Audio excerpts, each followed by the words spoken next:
And I will also be measured, even when it is slightly out of charge. Let me say the following, that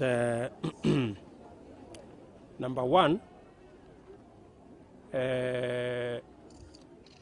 we have not asked Mr. Odinga to participate in the prayers at any one time.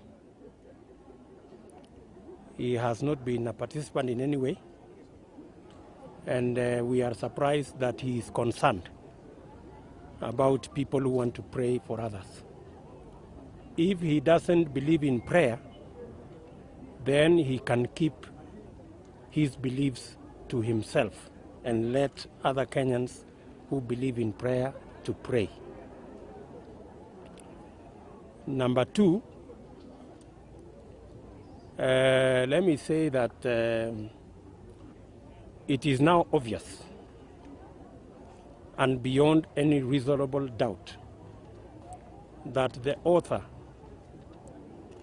the architect, and the mastermind of this grand scheme against us to be prosecuted politically and unfairly is actually the scheme of Mr. Odinga. And I want to ask, now that Mr. Odinga believes that we are criminals and we should be behind bars, what about him? The principal beneficiary of the post-election violence. Mr. Odinga is today Prime Minister of Kenya, not because he was voted for by anybody, but because of the post-election violence. How come a man who is the chief beneficiary, the principal beneficiary of the post-election violence, is the one to point fingers at others that they should be behind bars or they should be in jail? If surely we are supposed to be behind bars or in jail, he should have been there before us, because he is the principal beneficiary of the post-election violence. Moreover, the whole of this issue, there has been a consistent pattern. Under the leadership of Mr. Odinga, the Orange Democratic Movement wrote a letter, and I want to challenge Mr. Odinga. I did challenge him in Parliament. The ODM wrote a letter to the effect that we should be tried and hanged in The Hague.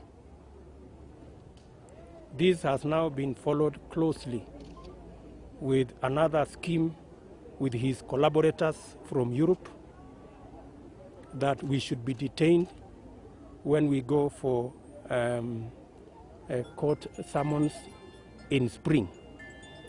And today, Mr. Odinga himself, reading from the same scheme with his collaborators, now confirms that he is part of the scheme of the people who want us locked in detention on the pretext that on the pretext of the prayers that and prayer rallies that are going on around the country. We believe in fairness. We believe in the rule of law. And if Mr. Odinga believes that the way for him to become anything in this country is by hanging others, he had better work hard and think of some alternative ways of becoming something in Kenya, rather than what he is currently engaged in. Sawa. Okay, takuja shuleni. Sawa.